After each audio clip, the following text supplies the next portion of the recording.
Welcome to People Are the Point. I'm your host, Mark Concannon. Let's talk about the people.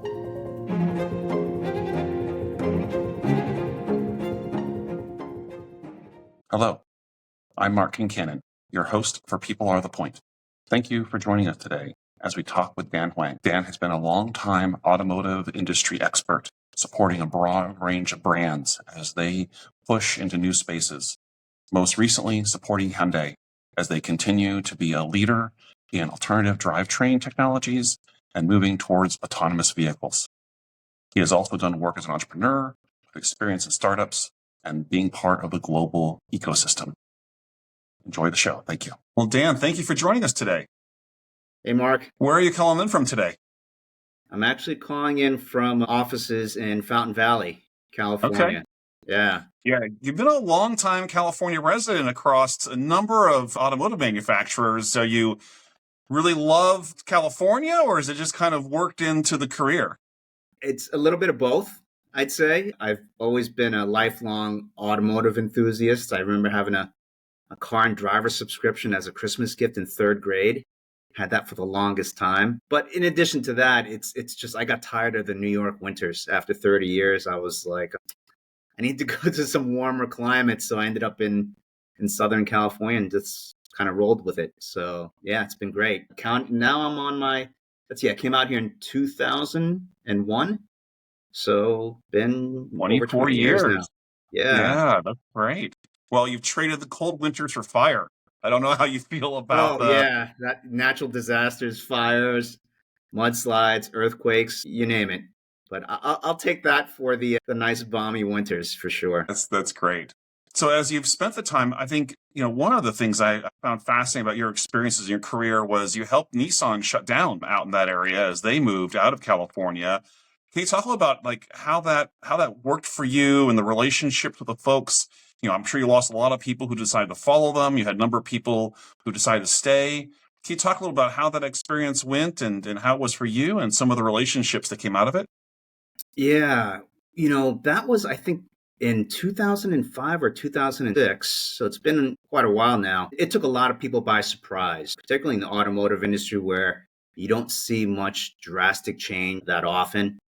And so when the company had made its announcement to leave the Los Angeles area and move to Tennessee, a lot of people were just caught off guard. And quite frankly, they didn't know what to do. And it's not like the type of industry where you've got a lot of other opportunities in Southern California. I think it's a little bit different if you're in Detroit, where there's a very strong supply base of suppliers and components and other OEMs. Here in Southern California, it's less so. So I think for a lot of people, it was kind of like a key decision point on whether or not they wanted to continue in the industry or maybe even seek other opportunities outside of automotive. For me, I knew I wanted to stay in Southern California. I was considering the possibility of maybe moving with Nissan to Tennessee, but after I did the familiarization trip, it just wasn't for me, at least not in that stage of my life. So I decided to take a risk and stay in Southern California. And then that's what started my role into other OEMs. I then got an opportunity to work with Mazda as well as Denso, a tier one supplier. And of course, and now I'm here at Hyundai Motor America. So it was one of those moments where you really don't know what's going to happen. And you either take a more risk averse approach and follow the company or roll the dice. And I decided, I'll take a chance. Yeah, that's amazing. And now you've ended up with an organization that sees good growth, quality products, high-end luxury, competing very successfully head-to-head with a lot of other world leaders, including Toyota and Tesla. What are your thoughts, your experience from the inside? Do you really enjoy the challenges? And are you finding a lot of success in the next steps in your career? I think it's an exciting time to be in the industry. It's going through a lot of changes, obviously with the advent of electric vehicles, and then also autonomous vehicles. It's really a very pivotal moment in the industry. I think probably the next 5 or 10 years, we'll start seeing some pretty substantial changes.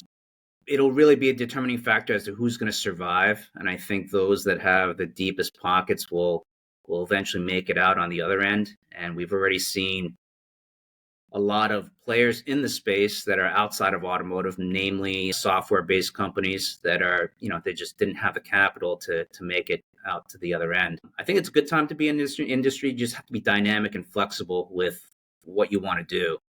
And if you can follow that kind of mentality, I think you'll be out ahead.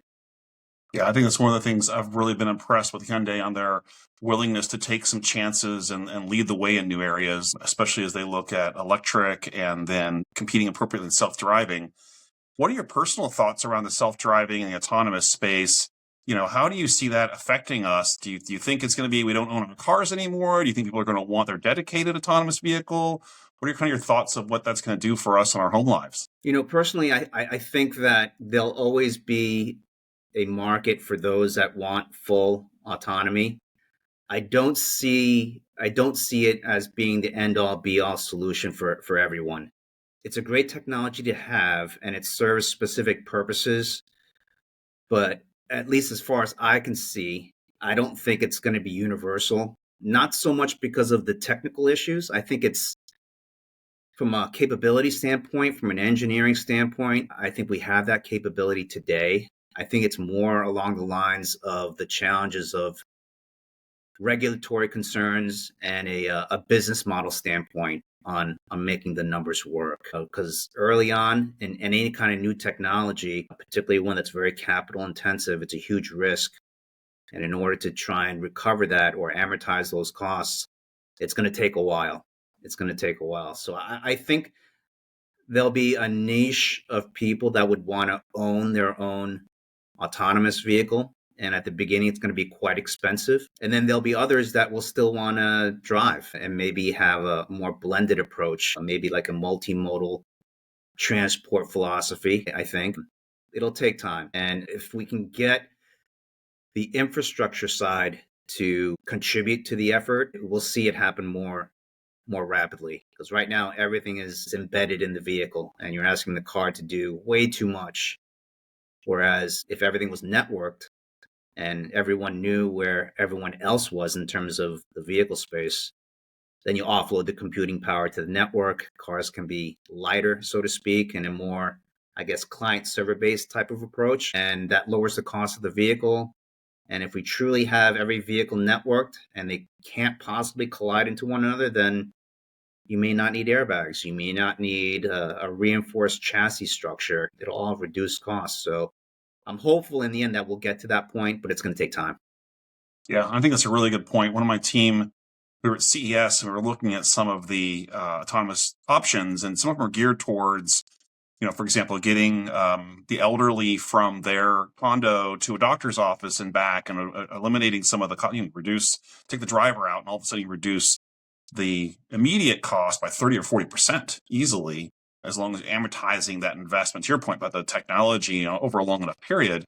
But the question becomes, I'll tell you, to your point, my dad, 83, he still wants to drive. In fact, he's driving a stick shift with a clutch, right? Wow, He does good for not, him. he's not want autonomous. He wants, kind of vehicle you can't even find anymore new. So do you think we're trying to sell that generation on using this technology? Or do you think it's our generation, if we can get ourselves bought in at this stage in life, then we'll see the turn? Like, who do you think we need to turn to get this to be successful? A lot of people thought that it's the elderly people that really needed it, as far as autonomous vehicles. But if you've ever seen an elderly person needing transport, they're not as capable to get in and out of the car by themselves. So I have a hard time seeing an older person who needs help getting in and out of a vehicle to do so by themselves, let's say in an autonomous vehicle. There's a reason why a lot of these transport services that focus on transport for disabled folks or elderly folks, they're helping them get in the car. They're providing social interaction. They're providing support, whether it's physical or mental support along that drive. So I think early on, people said, oh, this will be great for those that need transport that are elderly. Maybe yes, in some instances, but there's a human element to it that autonomous vehicles just can't match. So I think there could be some for elderly, but also for those that don't have issues, younger, that can certainly drive themselves, but just simply don't have the time. They would rather outsource that task. I mean, what better feeling to have than to be able to just hail an autonomous vehicle and get in the car, and on your way home or commuting to work, you can either check email, you can browse the web, you can take a nap, right? So I think there's a lot of opportunities to be explored, but no one's quite figured out which one's actually going to be profitable. Yeah, that makes a lot of sense. I think that's one of the things, my organization, we've recently started doing more work in the senior living space. And to your point, we always think cut cost means remove people, but then all of a sudden loneliness becomes an issue, not just to help with physical movement. And that's this trade-off of how do we keep the connection with humans, but reduce our costs, and where is that balance struck? And I think you're right. And then also safety. How do we help make sure they're safe and successful in their movement? Absolutely. So as you've been going through your career, you've spent a lot of time in automotive, but you also took some time in between to go after some entrepreneurial ideas. I So did. talk a little bit about the entrepreneurial pursuits and what your thought was on the experience between being part of the corporate big machine and ultimately being where the buck stops, where you're the one that has to make success or failure. What were your thoughts on that experience? Yeah, it was a real interesting one. I mean, each side has its pros and cons, and the grass isn't always greener on the other side. And then, so when I ventured into the entrepreneurial side, this was after my term at Mazda. I had pursued an opportunity to basically essentially pilot a startup out of Singapore. And what essentially they were doing is they were trying to create a autonomous forklift of sorts that's unmanned, but not necessarily to raise and lower pallets, but to transport pallets between warehouses on a campus facility. And so it was like the early stages of a specific autonomous application in a closed environment where you didn't have to worry about rules of the road or regulations. We could outfit the campus with sensors, map it out. So it was an interesting take on addressing a specific need. What I've discovered is that unless the founders have enough capital and a constant, I guess, fortitude to keep pursuing capital, your time is limited. And then when your time is limited, what ends up happening is you end up having to cut corners and try and apply things as fast as you can to get that next round of financing to continue again. So what I've learned is that unless you've got really deep pockets for a very capital intensive startup, it's not easy. Take a look at the EV startups today. It's immensely difficult to start up a vehicle as an OEM, immensely difficult. And what I'd experienced on a much smaller scale, we were only talking about maybe about 50 to 80 million dollars. And that it sounds like a lot of money, but it went by quick. It goes by quick. And so what I've learned there is that unless you've got the right contacts and the founders are able to basically secure capital on an ongoing basis, it's quite difficult. But I did enjoy having the ability to impact change right away, rather than having to go through multiple committee meetings to gain approvals, put together business cases or purchase orders. A lot of it was just a few phone calls and just a few emails, and everything's approved or disapproved. You got your answer quick and you were able to move on to the next task. So I do miss that immediacy of getting results and direction. But by the same token, a lot of those processes that are in place at bigger companies and corporations are there for a reason, right? So it helps to minimize risk and kind of sets established processes in place, prevent problems or mistakes from happening. So pros and cons to both. It was a good experience, though. We ran out of money after a couple of years. So. Now, so you said Singapore. So obviously you've had East Coast experience, West Coast experience, global experience, time in working with Korea, Singapore. Talk a little about Singapore, the people, the culture. I've had a few friends move out there. They're like, forget America. I'm ready for something different and new. Have you heard the call? Was it ever tempting to go move there permanently? And what was your experience with Singapore? So I thought that I would be based in Singapore because that's where the founders were located. But contrary to that, while the money and the founders were based in Singapore and the brain work was in Singapore, the actual pilot program was in Thailand.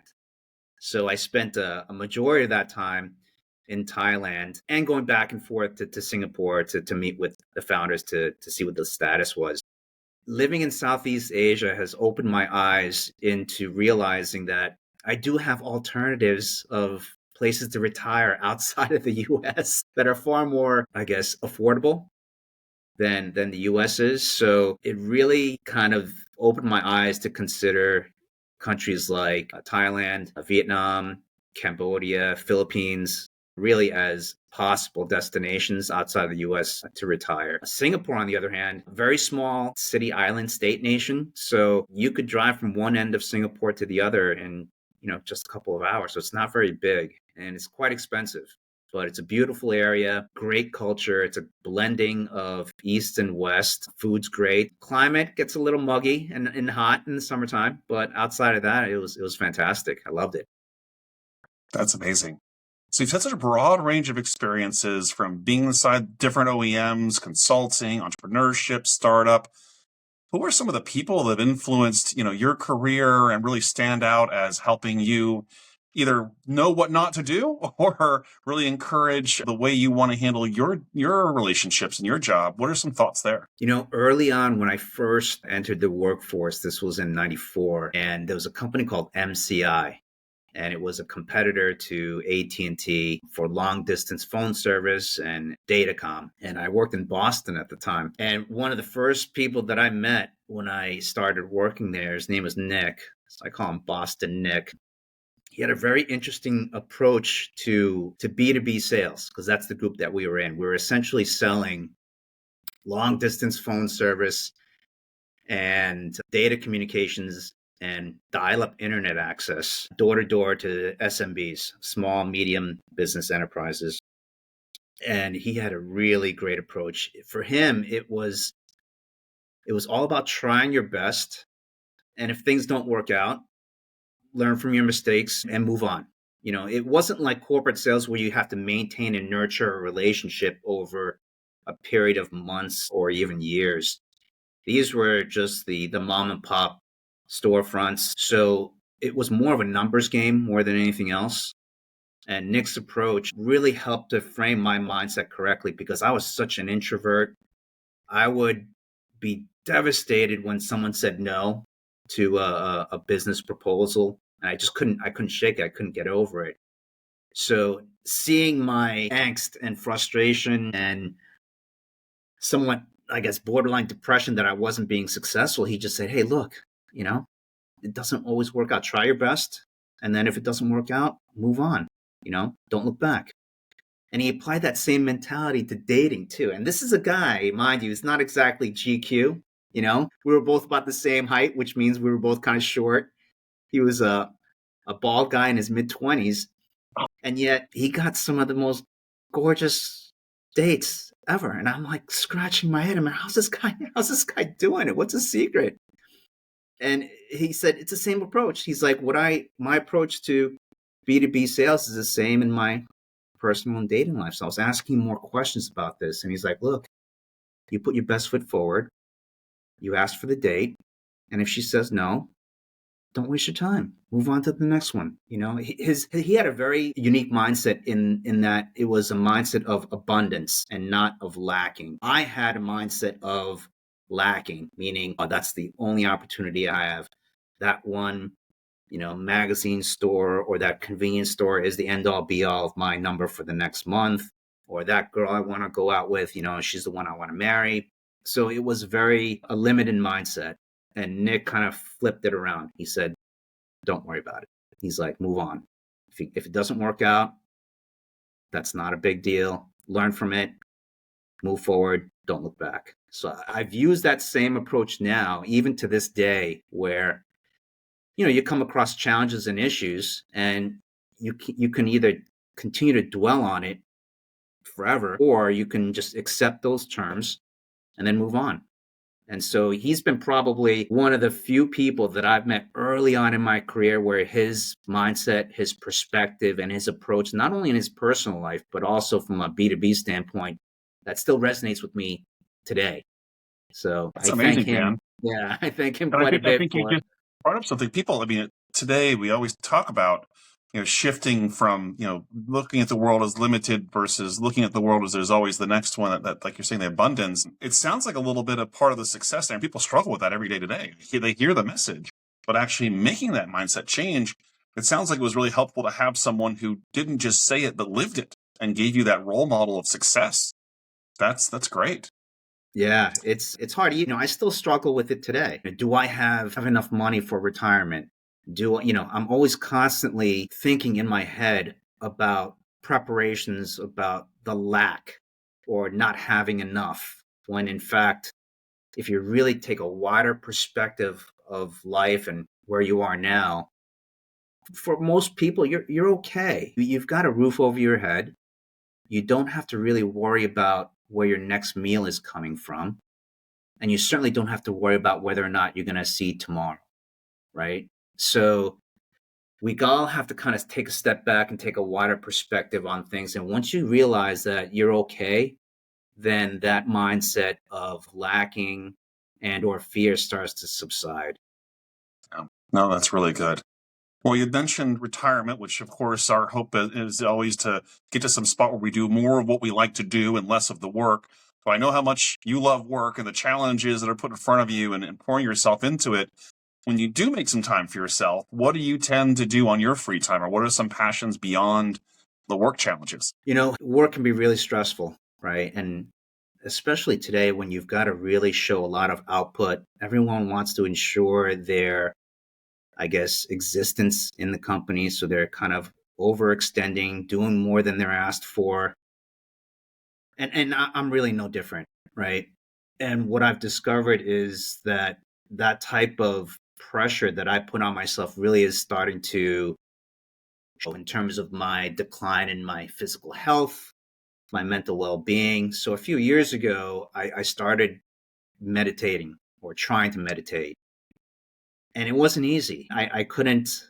I quite frankly, I was terrible at it. I couldn't do it. And the whole idea for meditation is you're supposed to clear your head of all thought.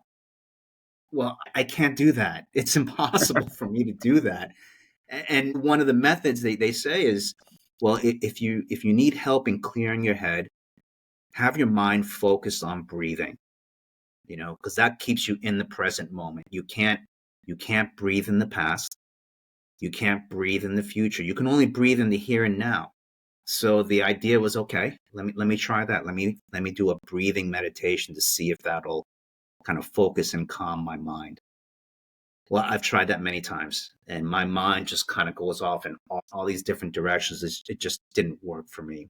But what does work for me is something else that gives a little bit more substance for my mind to latch onto. And so it always involved the emotion of motion. And it could be riding a bicycle, it could have been skiing. It involved anything that gave me some sort of stimulation of movement. For me, it's always been riding motorcycles. And so motorcycles has become my form of meditation. I'm sure others have different kinds of meditation too. It could be running, you get the runner's high, or it could be knitting, it could be playing chess, it could be any number of things. For me, it was motorcycles, because there was just enough danger and skill set that required me to not focus about anything else. I mean, riding motorcycles is dangerous, flat out dangerous. So if you want to survive and stay alive, you have to pay attention. And when you have to pay attention because your life depends on it, you're not thinking about that rude email from that coworker. You're not thinking about the report that's overdue. You're not thinking about whether or not the company is going to do layoffs. You're not thinking about next week's executive presentation. None of that. None of that. You're not even thinking about personal issues or family life, because all you're thinking about right now at that moment is staying balanced on the motorcycle, working the clutch, the throttle, the gears, and then keep an eye out for other cars that, won't T-bone you.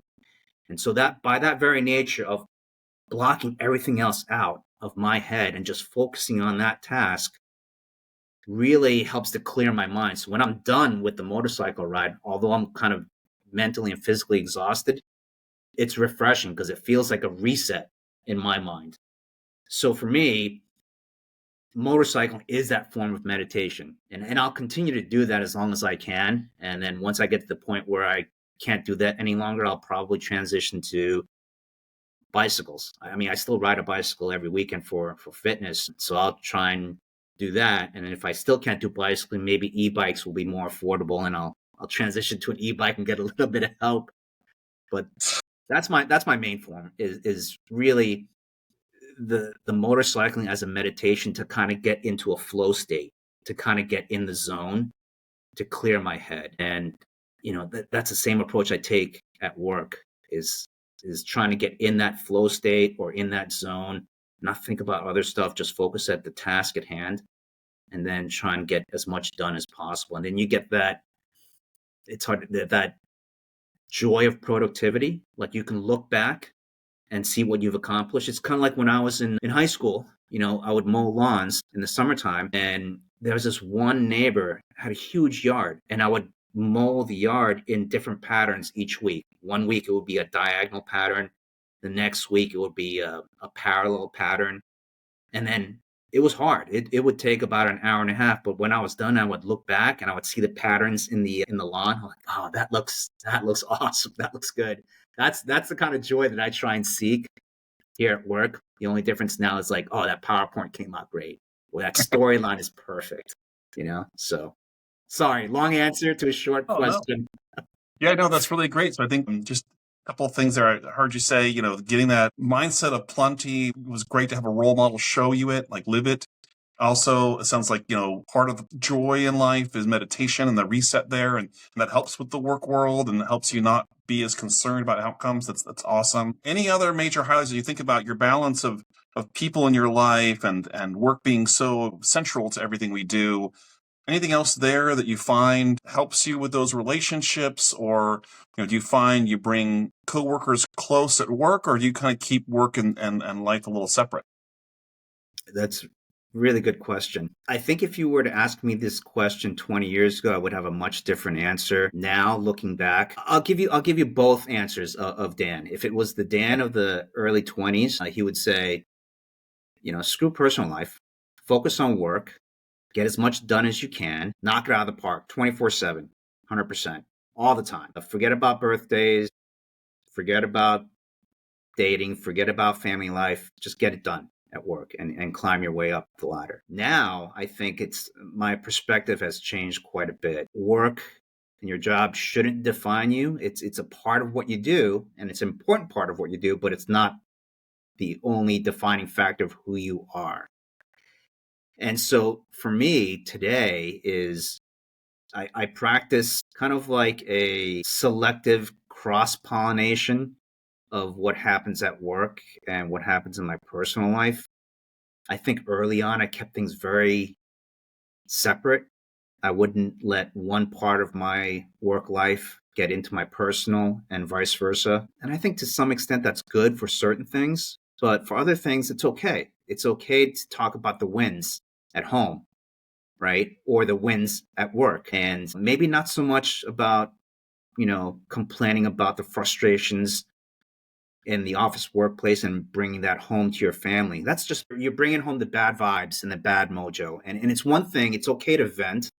And I think you need to vent to kind of get it out there, but don't let it perpetuate all the time, 24/7. Every time you come home, you're complaining about work. No, it's good to vent, get it off your chest. But at the same time, we need to celebrate the wins, even as small as they are, just those small little victories saying, hey, this is what turned out so great at home. And that little small win, that little bit of positivity is the trigger that then stimulates other positivity and other vibes within your household, or the other way around. If something happened that was fantastic at home and you bring that into work and say, hey, Tommy hit a home run for the first time ever, or he got on first base, or We had a birthday celebration for the daughter, and she was ecstatically happy about the box, but not the gift, and you can laugh about it. That kind of positivity can perpetuate, and you end up with a positive spiral upward instead of the inevitable, downward spiral into negativity. So for me, it's about selective cross pollination of what I bring home from work, and then what I bring from home into work, and I try and limit it to the good stuff. But at the same time, I vent. I vent Of too course, every Dan. once in a while. Yeah. We all have to vent a little So bit. for me, I really like it's your point of it's let it out and then move on. And it is that yeah, the work-life balance is so overused, but it is that cycle of there are some things from work that come home because work pays the bills and creates opportunity, but comes some frustration, and then home brings joy and sometimes some challenges too, which also goes back into work. So it's this cycle of symbiotic interaction that makes a lot of sense. Well, I really yeah. appreciate your time today. And the only thing I'd like to finish off with is you have to be happy. I think you can never lose sight of the fact that you've got to make yourself the top priority. If you're not happy, then everything else just doesn't work. But if you're happy and you're healthy, then you're able to take care of others or help others, whether that's at home or at work. So be happy, take care of yourself, make yourself number one. Absolutely. And then you have the opportunity to serve and support all the others you want to and take on more Absolutely. challenges. No, that's Yeah. great. I really appreciate this time today. Any other parting thoughts you want to share with the audience? No, I just hope that everyone can take time out for themselves, be happy, find satisfaction and joy in what you do and whatever you do, and just live a great life. Absolutely. Well, I think, Dan, you're living a great life, and I really appreciate you taking time to share about that. Thank you.